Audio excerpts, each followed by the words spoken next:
It all starts with winter, except this winter doesn't end. New York City wakes up to an unnatural chill. Snow falls in August, pipes freeze overnight, and in the middle of Central Park, a massive iceberg erupts from underground, crackling with strange, blue energy. Inside the Ghostbusters' iconic firehouse, now fully restored thanks to Winston Zeddemor's investments, the Spengler family is back. Phoebe, older, smarter, and sharper, is experimenting with a modified ghost trap. Trevor's toying with the Ecto-1 engine again. Podcast is live streaming every little ghost twitch. Ray Stantz is running tests on supernatural weather patterns, and something is way off. Suddenly, all their equipment starts spiking. Ecto-containment units scream. The PKE meter jumps off the charts. They all turn to the monitor, and the screen shows a shape humanoid inside the iceberg. The Ghostbusters race to the site. Sirens wail. Crowds gather. And as they approach the glacier, the temperature around it drops rapidly. Like reality itself is freezing. Phoebe walks close with a thermal scanner.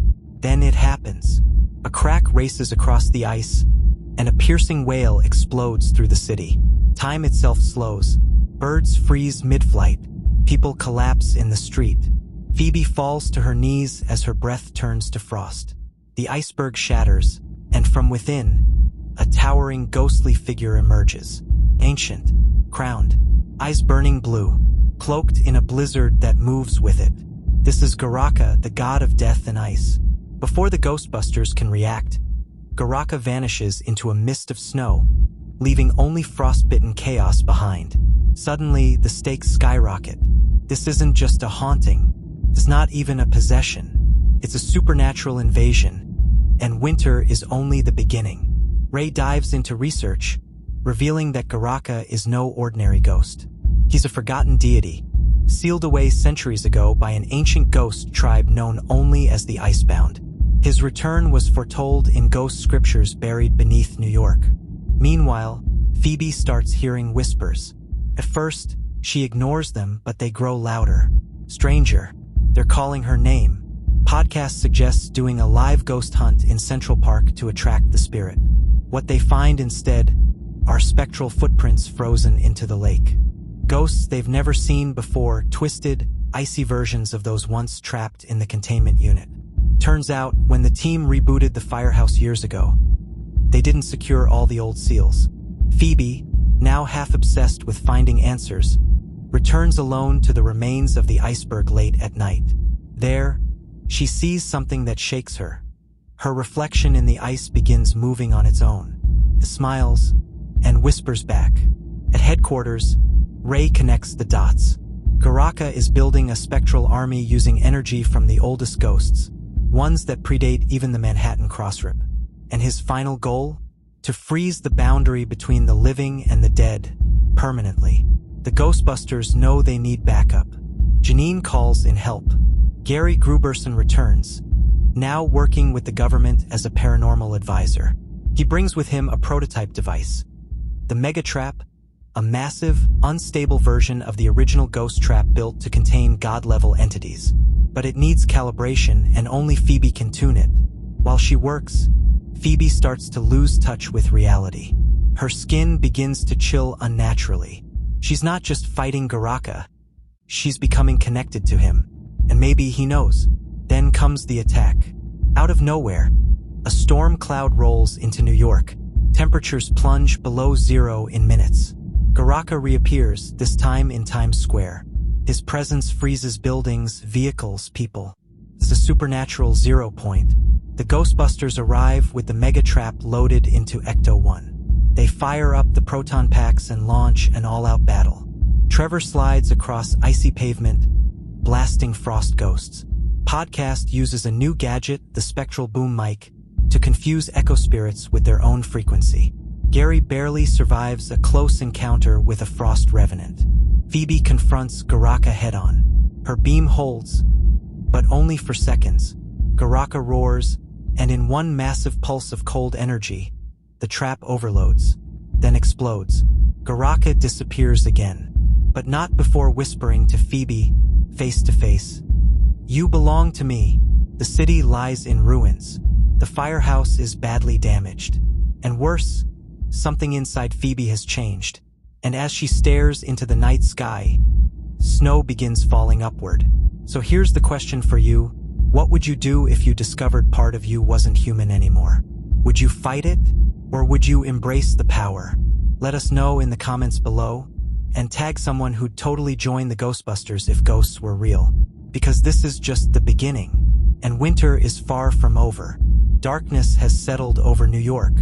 The cold is no longer just outside, it's inside the people, inside their homes, inside their hearts. The city's heartbeat is slowing, and no one knows how to stop it. After the failed mega trap attempt, the Ghostbusters retreat to a backup location, Ray's old bookstore, now converted into a makeshift lab. They're bruised, shaken, and low on answers. Phoebe has changed. Her skin's colder, her voice distant.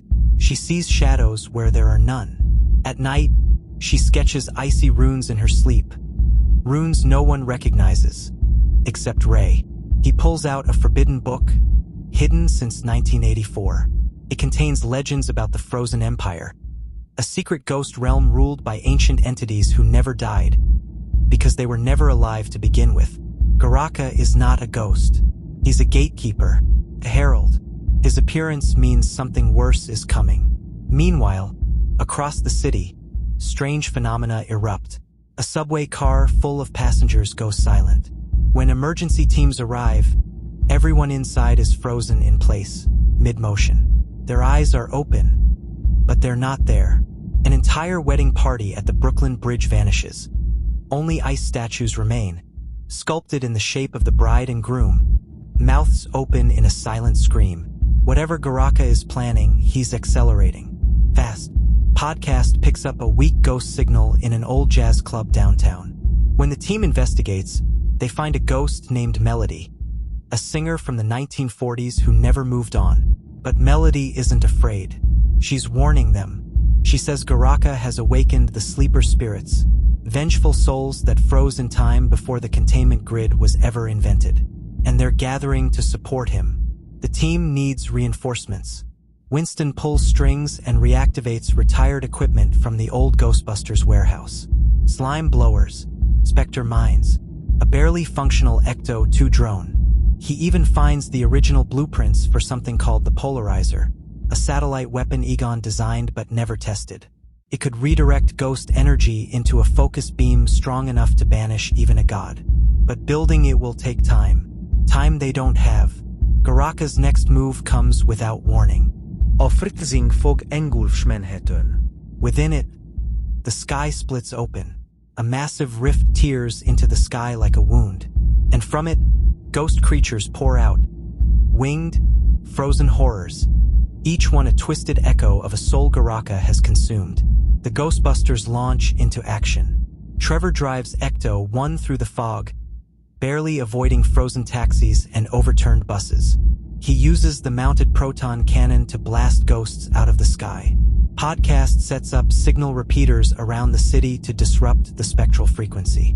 Melody, the ghost, even helps, her voice drawing spirits away from civilians. Phoebe doesn't fight. She listens, and what she hears terrifies her. Garaka is speaking to her now directly, in her mind. He says she's the bridge, the one who can open the gate fully. Because she's not just human anymore. She's been changed since the last battle. The team corners a Frost Revenant in Grand Central Station and forces it to speak. It tells them Garaka is not invading Earth. He's merging it, layering his dimension of ice and death over ours like a skin. And once the merger completes, nothing will be alive, only preserved. Frozen. Forever. Ray figures out the last piece of the puzzle. They need to find the origin seal, a mystical object used to trap Garaka the first time long ago by an order of spectral monks. Legend says it was buried deep under the East River, in the catacombs of an abandoned subway station no one talks about anymore. But getting there means passing through one of the most haunted zones in NYC, the Frost Vein. Phoebe volunteers to go alone. The team protests. Gary begs her not to, but Phoebe knows, if Garaka is inside her, she might be the only one who can survive the journey. She walks into the frost, alone, cold, but determined. Inside the tunnel, ghost echoes scream silently. Frozen corpses move. At the far end, she finds it, the origin seal, glowing faintly beneath a layer of spectral ice. As she reaches out, Garaka appears again. Towering, monstrous, but calm. He doesn't attack. He speaks. "You are not my enemy," he says. "You are my vessel." Phoebe trembles. She wants to run, but her feet are frozen to the ground. Garaka steps closer. "You were born of death. Your bloodline carries the mark. Why fight what you are?" And that's when Phoebe does something no one expects. She touches the origin seal anyway. And instead of rejecting her, it lights up. Her eyes flash blue, and Garaka screams. Not in rage, but in pain. Phoebe's humanity is stronger than he thought. She escapes the tunnel, origin seal in hand, shaking but alive.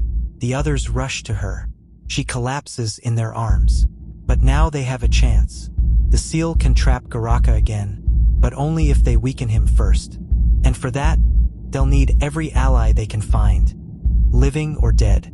So now the question is, if you could speak to one ghost, any ghost in the world's history, and ask them for help in saving humanity, who would it be?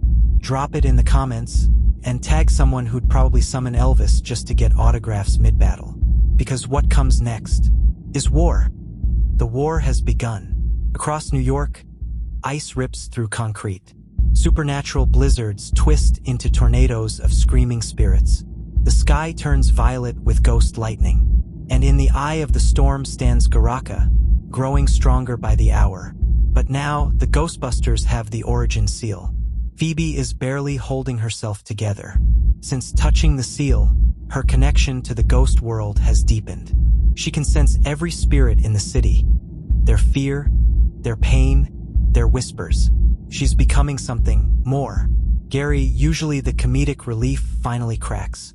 He pulls Phoebe aside and says, "I don't care if you've got frost in your veins or if your eyeballs start glowing. I'm not losing you." Phoebe smiles faintly. "You might not have a choice."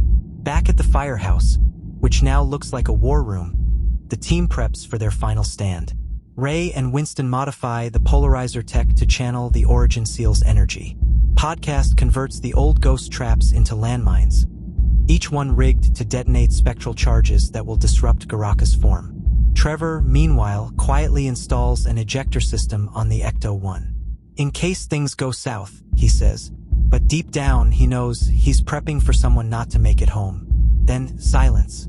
All ghost activity suddenly stops. Ray notices it first. PKE levels drop to 0. No ectoplasm. No frost. Nothing. And that's when they realize what Garaka is doing. He's not attacking anymore. He's absorbing every ghost, every haunted object, every residual soul. He's pulling them into himself to become the rift. The final stage of his plan is simple: turn himself into a living portal between worlds. And when that happens, the boundary between life and death will collapse. Forever. The Ghostbusters only have one shot. They head to Liberty Island, the place where the spectral veil is thinnest. Garaka's energy is converging there, spiraling upward like a frozen hurricane. The Statue of Liberty is coated in frost, glowing eerily like a beacon calling spirits to it. As they approach in the Ecto-1, Phoebe looks out the window. "This is where I either save the world or end it." Gary gulps. Cool, no pressure. Once on the island, everything is ice. The ground crunches beneath their boots. Every breath fogs instantly. In the distance, the massive figure of Garaka rises, made entirely of souls. He's less a ghost now and more a construct, a storm given form. The Ghostbusters attack. Proton beams slice the air. Ice ghosts swarm in from the sides. Ray uses the polarizer to blast a hole through Garaka's swirling form.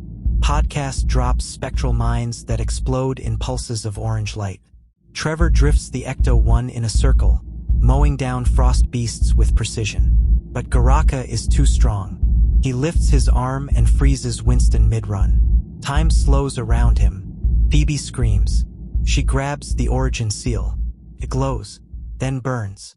A crack of lightning splits the sky, and Garaka speaks. Not just to her, but through her. His voice echoes from Phoebe's mouth. I am the threshold. She falls to her knees, overwhelmed. Ice creeps up her arms. Ray yells, use the seal, Phoebe. Before he takes you. She struggles. Her fingers bleed from the cold. Her eyes flicker between blue and brown. And then, a hand grabs hers. It's Egon. His ghost, shimmering and faint, appears just long enough to whisper, you're not alone. You never were. Phoebe closes her eyes. Her heartbeat returns, and she slams the seal into the ground. A shockwave of heat and light explodes outward. Garaka roars, not in power, but in agony. His form begins to break. Souls scream and scatter into the night sky. The storm unravels, but the cost is high. The explosion knocks the team off their feet. Trevor's leg is broken. Gary is unconscious. Podcast loses his equipment. Phoebe stands alone at the center, eyes glowing white, surrounded by silence. Then Garaka reforms, smaller, weaker, and now vulnerable. Phoebe walks toward him. She's no longer just a Spengler, no longer just human. She's a hybrid, part ghost, part girl, all willpower. She lifts her proton wand and fires a continuous blast. Garaka's form collapses. The origin seal pulls him in like a black hole. He screams her name one last time. Phoebe, you could have ruled. And then, silence. The frost melts. The sky clears. And for the first time in days, New York breathes. The team stumbles back together, bruised, half frozen, but alive. Trevor gives Phoebe a shaky thumbs up. Podcast says, okay, that was sick. Gary hugs her so hard he nearly snaps her ribs. And then, just as they're about to celebrate, Phoebe collapses. Her body glows faintly blue. Her hands are ice. The seal, now shattered, pulses once more, then vanishes. Back at the firehouse, they run tests. She's stable, but different. Ray says, she may have burned the connection, but the bridge between worlds was her, and it may still be open. So now we ask you, would you trust the ghost world if it lived inside someone you love? Would you let them stay, or would you trap them forever to keep the world safe? Tell us in the comments, and tag the one friend who'd definitely ghost hug Phoebe no matter what. Because Garaka may be gone, but what he opened still breathes. The city has thawed, but something doesn't feel right. It's too quiet, too still. New York is recovering. The frost is gone. Traffic flows again. Pigeons fly like they used to, and kids play in the streets without slipping on ghost ice. On the surface, everything seems normal, but under the streets, behind walls, inside every old artifact and haunted relic, the ghost world is vibrating. The origin seal may have shattered Garaka, but the rift he opened left behind a scar. Phoebe is different now. Her body's warm again, but not always. She zones out, sees flickers of people who aren't there. Whispers follow her. Not evil, just constant. Like spirits sense her and don't know whether to fear her or follow her. Ray tries to analyze her energy. The readings don't match anything they've seen, not ghost, not human, not even semi-spectral. He calls it borderline existence, like she's walking the line between two worlds, constantly. Winston suggests taking her off active duty, just until they're sure she's stable. But Phoebe insists she's fine. Gary backs her up. And Trevor? He just wants his sister back. One night, Phoebe walks into the lab and sees Egon's ghost again. Just for a second. He doesn't say anything, just smiles, then vanishes. The team rebuilds. The firehouse is upgraded with spectral dampeners, climate regulators, and a multi-dimensional scanner rigged by Podcast using parts from his dad's espresso machine. They're better prepared now. Stronger, smarter, but they're not alone anymore. Across the world, ghosts are waking up. In Seoul, a haunted monastery begins glowing under a blood moon. In Cairo, the Great Pyramid shakes slightly, releasing a wind that whispers in tongues. In Lagos, a school teacher draws symbols on the chalkboard, in a language she's never learned. And in the Arctic, an entire research base goes dark. The only thing recovered? A single audio file. Just one word repeated. Empire. Winston takes action. He launches the Ghostbusters Academy, an international training initiative to help new recruits handle the rising supernatural threats. The first 5 academies open in New York, Lagos, Paris, Tokyo, and Sao Paulo, each one run by experts, skeptics, and survivors. Ray gives lectures. Trevor helps build equipment. Podcast runs the Academy YouTube channel, teaching kids how to spot ghosts in their classrooms. Most of it clickbait, but some of it real. Phoebe doesn't teach.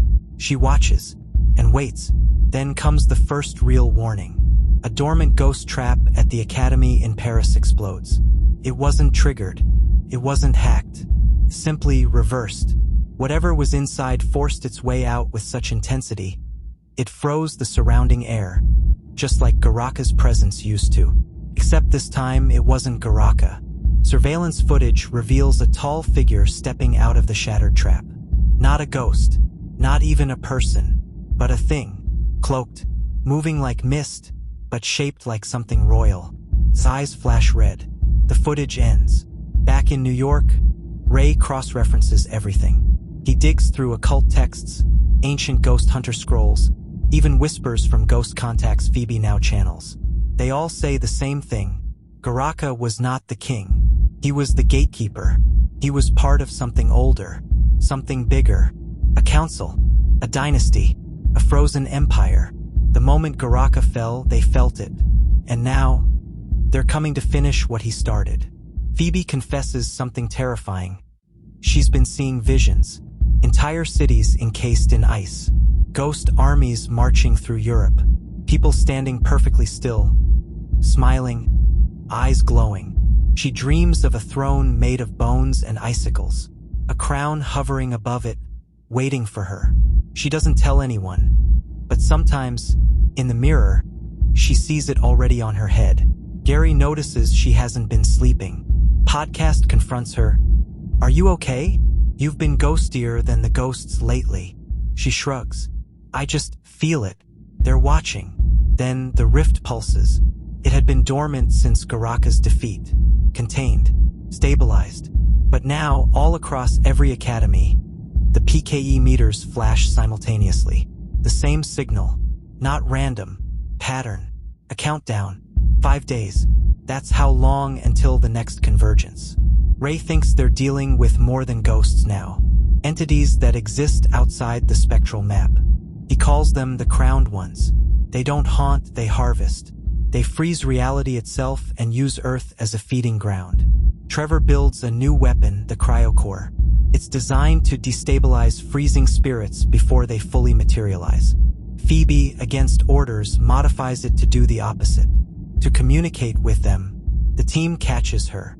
"You're trying to talk to them?" Gary snaps. "What if they answer?" She looks at him with eyes that are no longer afraid. "I think they already have." A shadow falls over the firehouse. The frost creeps back, slow and soft like a whisper. The Empire is awakening. And Phoebe? She's not sure whose side she's on anymore. So here's the big question for you watching right now. If Earth is caught between 2 realms, and one person held the balance, would you trust them? Or would you fear them? Let us know in the comments, and tag someone who'd definitely try to rule the Frozen Empire just for the aesthetic. Because next, the crown finds its wearer. It starts with a broadcast, not from Earth, but from somewhere in between. Every screen at every Ghostbusters Academy flickers at the same time. A static pulse, then a voice. It speaks in perfect unison across all devices. TVs, phones, radios, even dreams. The voice is not Garaka. Something colder, older, says one sentence. The throne is empty. The vessel has been chosen. The screen shows a frozen crown, and below it, Phoebe's face. The world doesn't understand what it means, but the Ghostbusters do.